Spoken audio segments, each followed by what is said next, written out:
Okay, motivation. This one's a bit different than what we typically think about when it comes to motivation. So here we go. Traditional definitions of motivation suck. That's all there is to it. We can just end the lecture there. That's enough, right? The point is that these traditional definitions of motivation, let me qualify that before I go on. They suck in terms of, like, from a scientific perspective. They may make sense on the surface, and of course they make sense on the surface, otherwise they wouldn't be around. We call that face validity. The problem is they have no experimental validity. They're just completely circular, right? So traditional definitions focus on these internal drives. You have this internal state, and that is what is motivating you to do the particular task. You're low in this one thing, this one, whatever it is, so you want to do it, and you have this and you have that, and it's this internal thing that's moving you forward, right? And it's like, whoa, okay, how do we observe that? Well, we can't. What we can observe is a few other things, right? Again, those are typically circular. And why are they circular? Well, the idea is that, well, why did I do X? Because I was motivated to do so. Well, why were you motivated? How do we know you were motivated to do so? Because I did it. Why does the child learn to... You're going to hear my cat. My cat just decided to climb into a suitcase, and he got into a spot that's going to be very hard for him to get out, but we're just going to let him hang out there. So you might hear some weird noises in the background. That's my cat freaking out as he's trying to get out of the suitcase. Or he's just going to take a nap. So we'll come back to that topic later. I guess there's something reinforcing about that. Anyway, so again, why does the kid learn? Well, because he's motivated to learn. Well, how do you know that he's motivated to learn? Well, because he's actually learning. Yay! Nice, wonderful circular argument. Completely useless for science.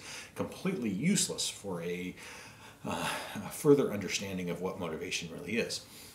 So we need to look at motivation from a more scientific, a more empirical perspective. And of course, behavior analysis has taken a more empirical perspective. Now, it gets kind of odd, I'll grant you that. And talking about motivation from this perspective can be a bit challenging. So, but it works, right? And there's a lot of evidence to support that this is a very parsimonious and clean way to present what motivation really is. But I do want you to realize that this doesn't fit very well with our society. It doesn't fit very clearly with the views that we typically have. I'm not talking about scientific views. I'm talking about the views that we have as a culture, right? And if you start spouting off things about CMEOs and EOs and MOs and all this stuff, people are going to be like, you're just crazy, right? So this is one of those frustrating things, is that our culture loves these circular arguments because they sound great on the surface, right? So an internal drive and an internal state which motivates you to do something, that's all well and good, and it makes sense on the surface. And you can go back a few hundred years and blame Descartes for this whole thing. But the reality is that's what's going on. That's what sounds good in our culture. But that doesn't necessarily mean that that's actually what's happening. Right? Just remember, think about it from this perspective. At one time, the world thought the world was flat, right? Everybody thought that the earth was flat. That was what was culturally appropriate to say. And saying something else got you in trouble, right? That sort of thing happens when you talk about motivation. Believe it or not, it happens when you talk about a lot of this behavior analysis stuff. People just freak out. And that's okay. It's part of changing the way we view the world, and that's not a fast process. Okay? So from this other perspective, motivation relates to something in the environment that can be observed and measured. So something that influences you to do something, right? So you might go, reinforcers, they're what influenced me to do something. Yeah, that's part of it, right? And in fact, that's a major part of motivation. But we're going to talk about things that modify reinforcers, all right? We're going to talk about these things called motivating operations. And we're going to break them up into 4 categories, right? And those 4 categories are actually... let me back up. And we're going to break motivating operations into 2 categories. Those 2 categories are going to be broken down into 2 more categories each. So 4 categories overall to deal with the motivating operations that have been directly observed. These are not inferred. These are things that have been directly observed. Right? There are 2 categories right off the bat: establishing operations and abolishing operations. Establishing operations increase the effectiveness of a reinforcer. And more accurately, they increase the value of a reinforcer. So if we're thinking about the 3-term contingency, you got the SD, the response, and the SR, or the consequence, right?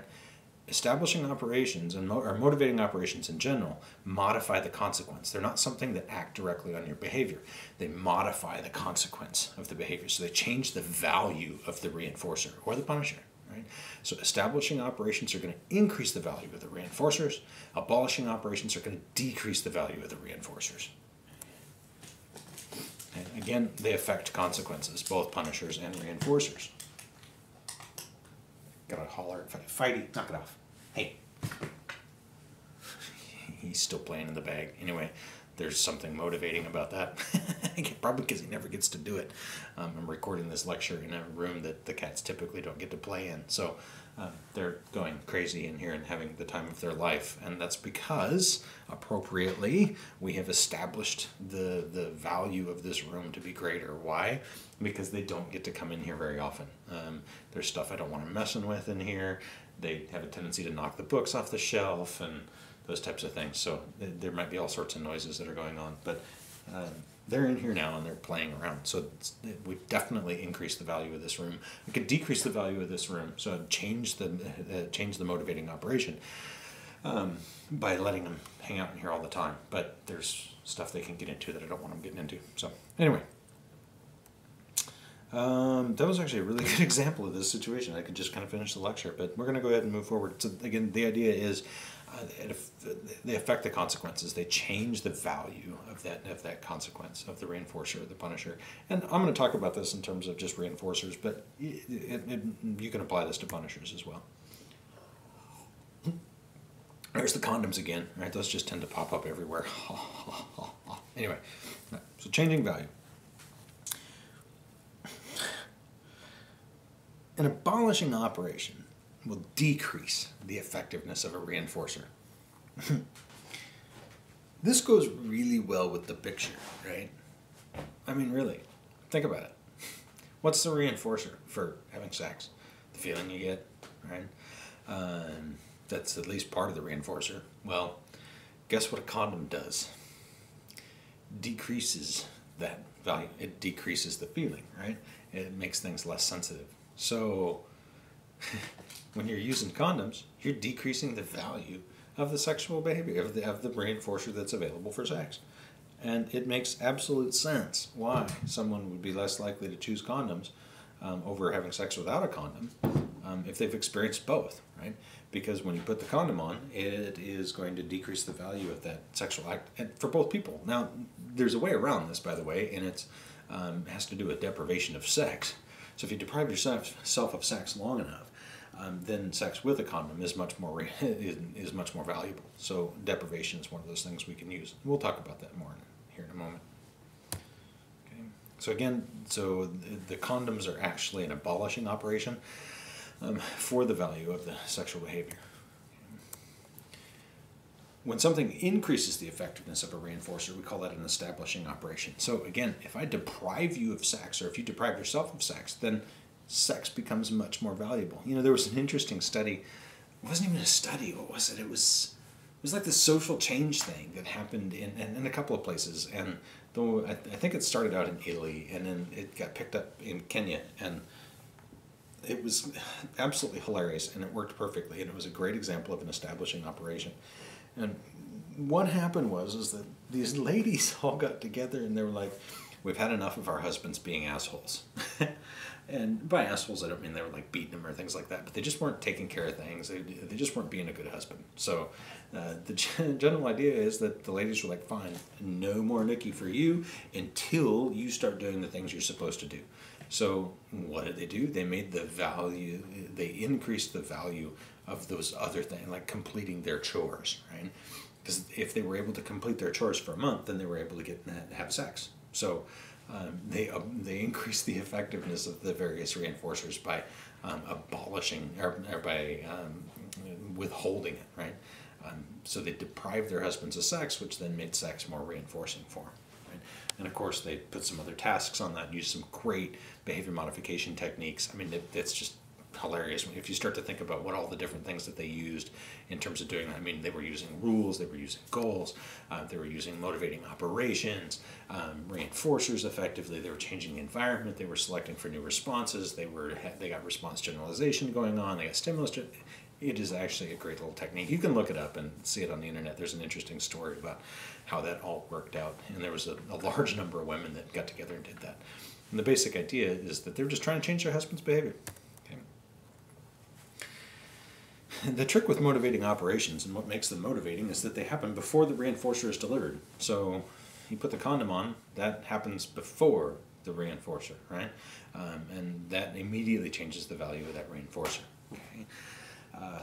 So these things, I mean, in that three-term contingency, I don't like to put them in front of the SDs, but some people do.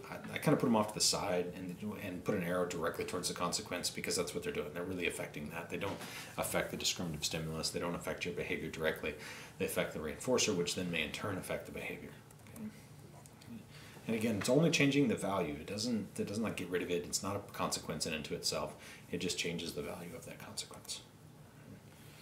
Interestingly enough, these do not depend on learning history. At least one category of them doesn't. And that category is the unconditioned ones, right? So you have unconditioned motivating operations, unconditioned establishing operations, and unconditioned abolishing operations, right? So those are the ones that don't depend on learning history. And the conditioned motivating operations, they only depend partially on learning history. They depend on the fact that those CMEOs and CMAOs are that you've already been conditioned for those reinforcers to work or those punishers to work, but again, it doesn't. Changing the value of those things is not learned sort of thing. It's just literally through deprivation, satiation, and other techniques. Oh, right. Poor kiddo in tears, right? So deprivation. We deprive you of something. Generally, anything that we deprive you of, it increases the value of it. We talked about that before, right? So we talked about withholding access to a reinforcer to make that reinforcer more valuable. What we were really talking about was establishing operations, right? There may be some others out there that you can think of, okay? But deprivation in general is a very effective technique. So you want to make one behavior more reinforcing than, or more likely to occur, than withhold access to it for a while. You know, we talked about this with the Premack principle, right? The low probability behavior and high probability behavior stuff. So I can even make low probability behavior reinforcing by preventing you from doing it. And by preventing you from doing it for a while, that basically means that you're not going to get the reinforcers for that. And as a result, it increases the value of it. Abolishing operations, satiation, fill you up. Guess what? So if I've got you completely full on something, so if I let you eat all the M&Ms in the world that you want, you let me eat all the chips in the world I want, that type of thing, then guess what? It's going to decrease the value of those reinforcers. And in fact, you know, I have this certain group of students that are reinforcing my behavior for showing up for class on time, and what they've done is use Cheetos or various chips in order to reinforce my behavior. Well, in order for that to work, continue to work, one of the things that I actually self-manage here is making sure that I don't buy chips at other times. Right? So you're not going to see chips in my house, you're not going to see chips in my office, unless they're the ones that I'm getting as reinforcers. The idea is that I'm not satiating myself on chips, because if I satiated myself on chips, then the ones that are brought to class to reinforce my behavior are being on time are not going to work. In other words, I will have abolished the effectiveness of it. Right? There may be some others. Your job to think about that. Right? So let's look at the conditioned versus unconditioned stuff. Pretty straightforward. With unconditioned motivating operations, a value altering effect is innate. If I deprive you of food, you don't have to learn anything about that. That will work right off the bat. Okay? In fact, this is one of those things that we use when we're doing animal research, is we deprive them of food. We get them to a particular free feeding weight, and once we achieve so they're at their free feeding weight, let's say, I don't know, whatever number of grams that would be for a squirrel or a chipmunk, whatever that is, they're a squirrel. Then we withhold some food for a while. We deprive them of some food until they drop below their free feeding weight. At that point, food is a very, very valuable reinforcer, and we have established the effectiveness of that reinforcer. In the end, the animal will work hard for that. So, but the behavior that is affected by this value-altering effect is learned. So think of the chipmunk pressing, or the squirrel pressing the lever, or the rat pressing the lever, whatever it is in the operant chamber. That lever is learned, but the value of the reinforcer is not. It's something that's absolutely innate. With conditioned motivating operations, the value effect is due to learning. So the example I gave earlier, right, about in previous lecture about that imagined pressure, right? So the guy doing the golfing thing, so he's adding that imagined pressure to himself.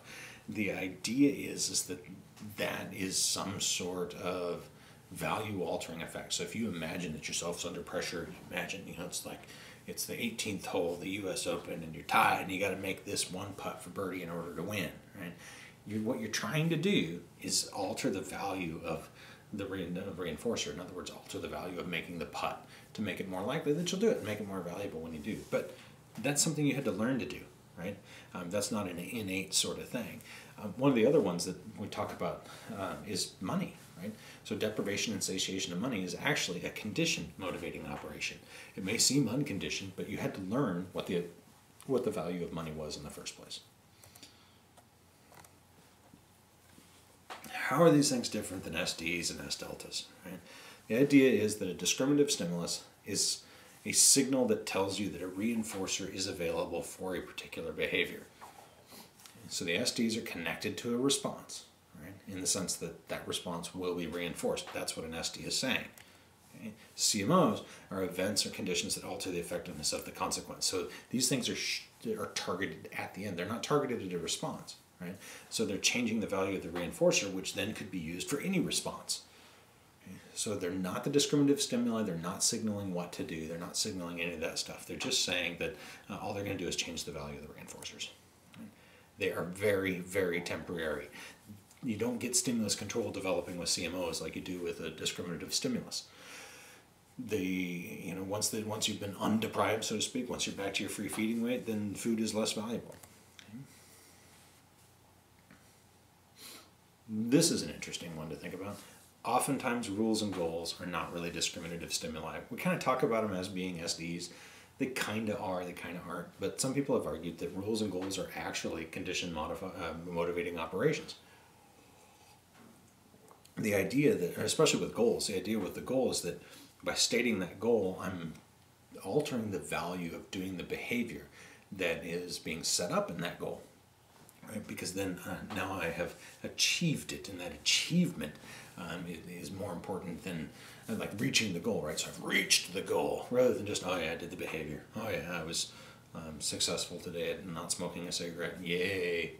Okay, but if you say, hey, I achieved my first goal, my first step in getting rid of smoking cigarettes was today, and I did it, right? So it increases that value. You set that goal, and it increases the value of the reinforcer. So I do believe that's it. So we'll talk to you soon, and I hope you've enjoyed this set of lectures.